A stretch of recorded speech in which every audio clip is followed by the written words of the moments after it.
Drop Dead Fred begins with Elizabeth being read a magical story by her mother. Her mother reads a bedtime story of a prince. The prince asks the princess for her hand in marriage. The story creates a magical happy tale where the princess says yes. Little Elizabeth asks the innocent question, "How do you know?" Elizabeth shockingly replies with, "How?" Because she was a good little girl. If she had been naughty, the prince would have run away. What a pile of shit. This scene has come out all guns blazing. In this minimal amount of time, it's managed to establish a world of chaos, a world where you question the bullshit that the world tells you. The mother, also known to Drop Dead Fred as the mega bitch, says to Elizabeth that the prince and princess live happily ever after, due to the princess doing as she's told and being a good little girl, so that she doesn't run away. Is this a deeper message of narcissistic abuse that Drop Dead Fred will explore? Let's find out.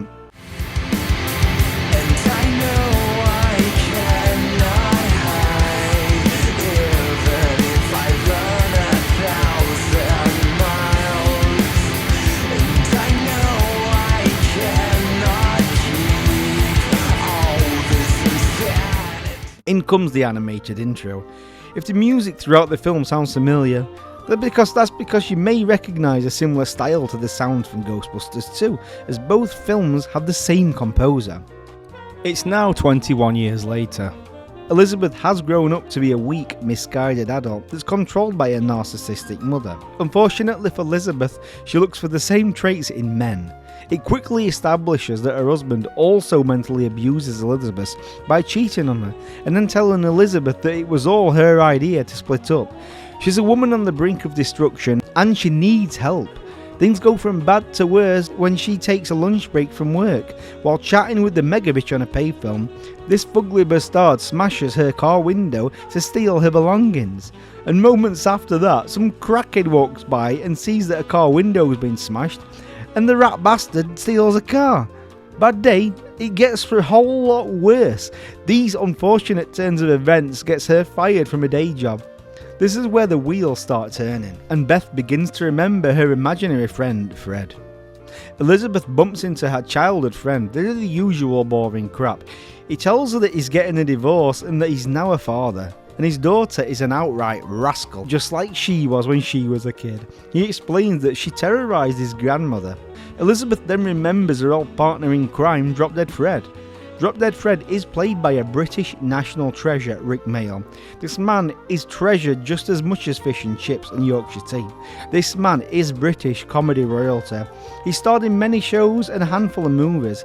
His most recognisable work for me is the disgustingly chaotic TV show called The Young Ones, which is a show about a bunch of idiots that live together while trying to find their identity while doing dumb things like digging up graves and demolishing houses. However, if you want to check out the work of this glorious British swine, then check out his TV show Bottom. It's a show about two chaps that hate each other while at the same time have a need for each other, as they're both self-destructing assholes that seem to mess up even the simplest of tasks. The show is comedy gold and you should check it out if you get the chance. Suppressed memories? Is Fred real, or is he a figment of Elizabeth's imagination? Did she make Fred up in order to cope with her daily abuse when she was a young'un? Will Fred return? Let's find out. But first, I'd like to show you a perfect example of how this movie can be perceived, because it can be perceived as something that's fun and bubbly, or something that, has a darker undertone to it. So check this fan-made trailer out, for example. It's amazing. Fred is this imaginary friend that I had as a child, and he's back. He's back. 500 years ago, a mystical box was created. The key that unlocked the door to absolute evil. The evil one reigns supreme! Hello, Jemima. Hello, Angelique. Hello. You're gonna die! From one generation to the next, the descendants of its creator have been cursed. I lost my money, my car, my husband. Give me an axe! No, give me a chainsaw! I'm gonna slice her into tiny pieces! Now, the evil must be stopped. Begone, evil one! To close the gates of hell forever. go home. He's bound to be there. You can't stay here, though. He shits in the corner, he eats with his paws. You can't stay here. I can't go home. Whatever you desire, he can deliver. Whatever you imagine, he will invent. All you have to do is say the word. Drop dead Fred. Prepare yourself for the next level of terror. Evil never dies.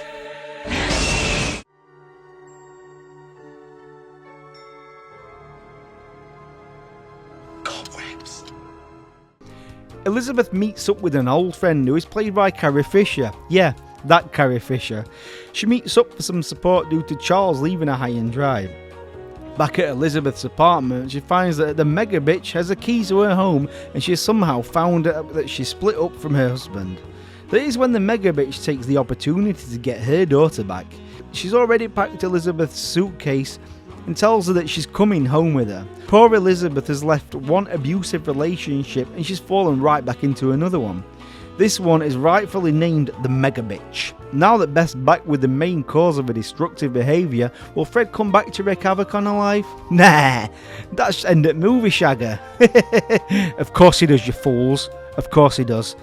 Don't you hate it when you feel all clean and you've just had a lovely bath, and then you need toilet, and then you feel all mucky again after you've been? Can I tell you something I bloody do? As they get home, the Mega Bitch tells Elizabeth that everything is now perfect. Then she makes Elizabeth say thank you for the Mega Bitch making her bed. Elizabeth is now back to being treated like a child by her evil mother. She doesn't have the limit break to stick up for herself, so she lets the abuse happen. Now that she has reverted back to her childhood, Fred comes back, or is it just Beth's imagination cooking Fred up as a coping mechanism? As soon as Fred arrives, he realises Beth is a grown woman, but for Fred this opens up a new world of mischief. Adulthood. The night before, Elizabeth was told to stay away from a new carpet that the Mega Bitches had fitted into her home. What's the first thing that Fred does? He runs downstairs, straight out of the door, and jumps into a steaming pile of dog shit. Then walks back into the house and wipes Cadbury Alley juice all over the carpet and furniture. Surprisingly though, the Mega Bitch seems mildly annoyed. The next morning, Fred, in his words, meets his nemesis, the Mega Bitch. This is how much he hates her, for example. The mega bitch! Let me at her! Is this for me? Get me an axe! No, get me a chainsaw! I'm gonna slice her into tiny pieces! Well, it is a lovely day for it. The death breath! She killed me with the death breath! Begone, evil one!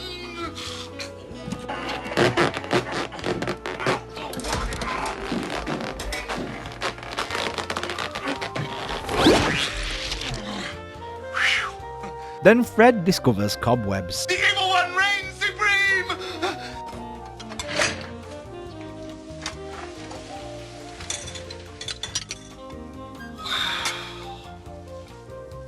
Cobwebs. Fred finds out that Elizabeth's married, and he's not too fond of it. They've been at it like pigeons either. This is where Beth comes to the realisation of why Fred's back in her life. She's lost her husband and she's unhappy in life. Fred explains that the only way for Beth to get rid of Fred is to be happy. By this point in the movie, I had no idea Fred was real. If it was a figment of Beth's imagination in order to hide the guilt of her shenanigans. Fred to me feels like the English bastard son of Freddy Krueger and Beetlejuice. In fact, Fred feels like a character that's come straight out of a Tim Burton film. After an argument, Fred unsubscribes from Elizabeth's life.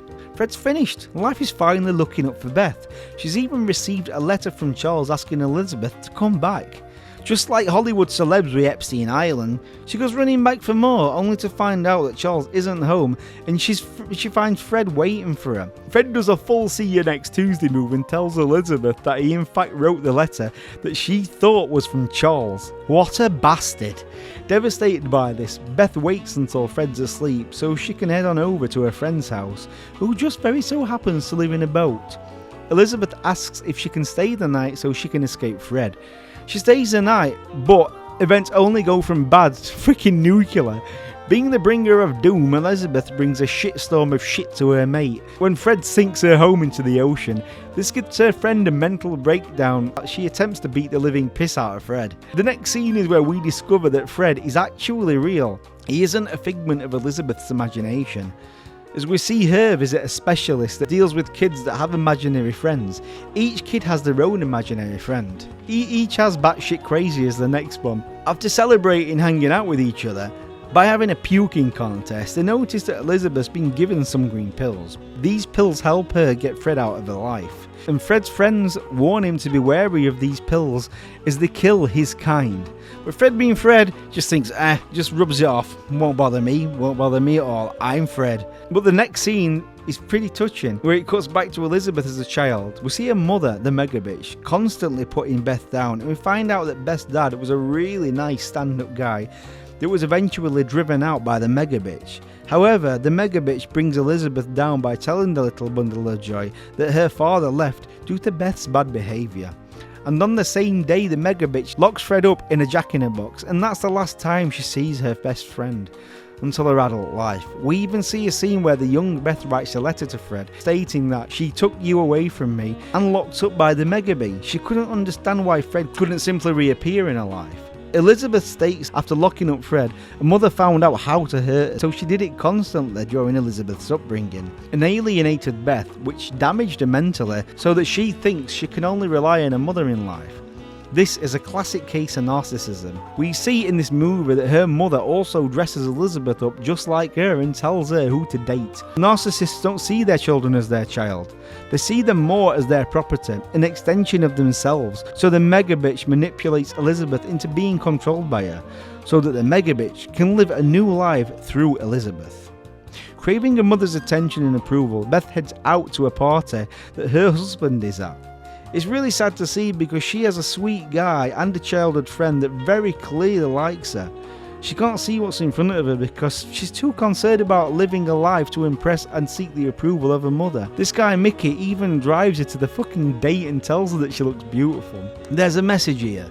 Don't live for anybody other than yourself. If you do, you'll lose sight of who you are and what you want in life, and it won't make you happy, even if it stood staring right at you. Fred promises to search the party and find Charles for Beth. However, Fred gets distracted. Guess what? This woman who distracted Fred is Charles' new Mrs. Annabella. Beth gets embarrassed and runs home. This is where we realise how much of a scumbag piece of shit Charles is. He turns up at Beth's apartment and tells her that he's back because she needs him. She needs him. And like a damaged little lady, she just accepts it. The scumbag piece of shit knows that she's easy to manipulate, so he takes full advantage of it. He even calls Beth Annabella while they're going heels to Jesus. Beth gets upset and he simply talks his way out of it in mere seconds. It's honestly pathetic to see. But things like this happen all the damn time. He only did this so that he can have control over her. He wants to cheat on her when he wants, but she can't have anybody else. At this point of the movie, Fred's on death's door due to the green pills. He sabotages Beth and Charles' dinner one last time in order to drive Charles away. Beth is so used to being treated like garbage and emotionally abused that it feels normal. Where she is at a point where she even believes that she's genuinely happy. And she isn't. She's living the lives of other people. However, Beth still doesn't believe that Charles is a scumbag.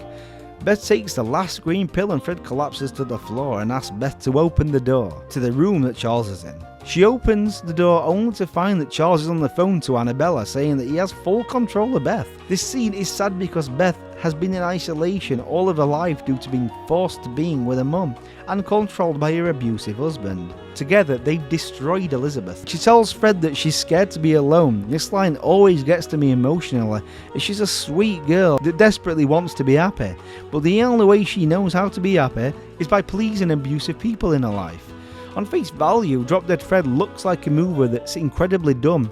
However, Drop Dead Fred is an intelligent movie that talks about abuse at home through slapstick comedy. And when things are funny, it makes the sad parts in the movie stick out even more, it elevates them.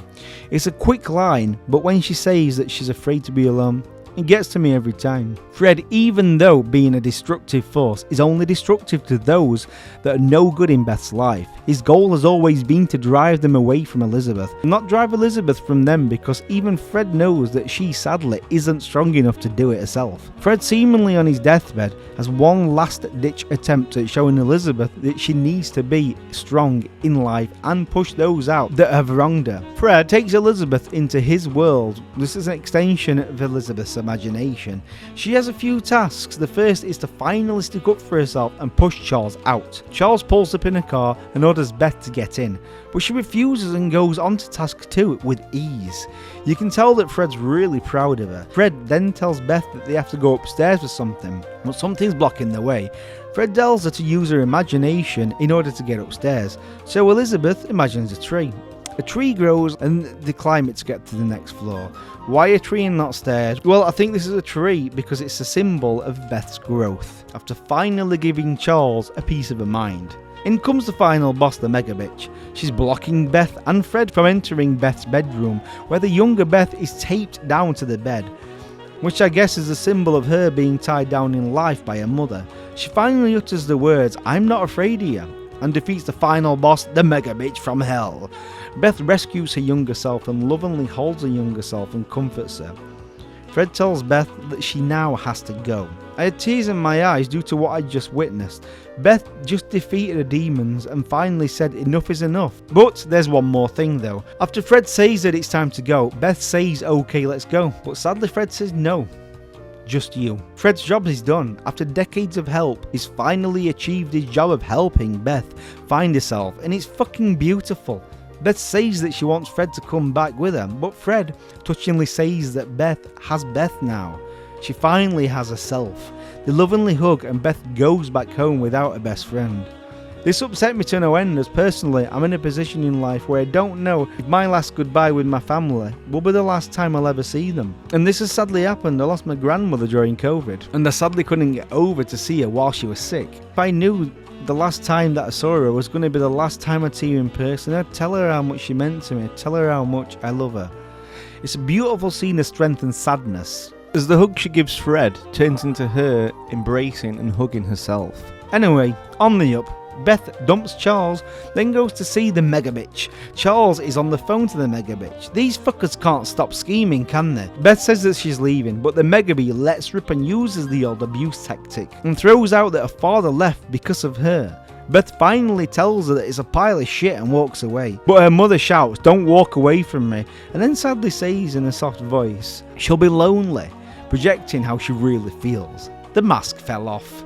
The mask fucking fell off. Well, Beth is not a hater and realises that love is love. She walks over, kisses her mum, and just walks out. Beth's forgiven everybody, and she's also forgiven herself for not putting herself first, and it's fucking amazing to see. After that, Beth starts seeing our boy Mickey. Mickey has a child, and she just so happens to be terrorising her babysitter. Guess what she says to Beth and Mickey when she gets told off? "Drop Dead Fred told me to do it." We see Fred happily causing havoc with Mickey's daughter.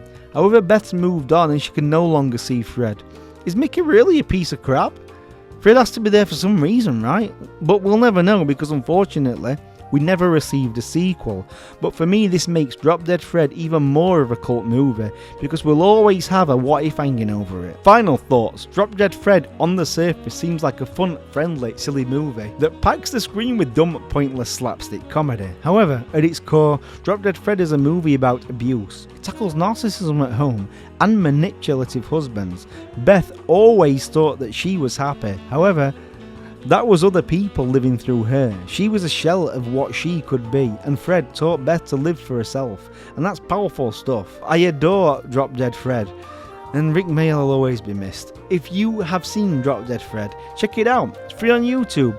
Let me know what you thought of Drop Dead Fred in the comments section. If you dig music, who doesn't, right? Check all the songs out from this show over on SoundCloud. The link's in the description below. Don't forget to go all that good stuff if you liked it. Thumbs up, thumbs down. It gives us traffic either way. And subscribe and all that shit. I know your grandmothers and your granddads probably not very good on social media, but so help them out. Help the elderly people out. Show them the Movie Massacre show.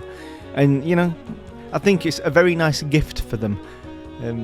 to give an elderly person in life. Anyways, join our fucking cult, say they.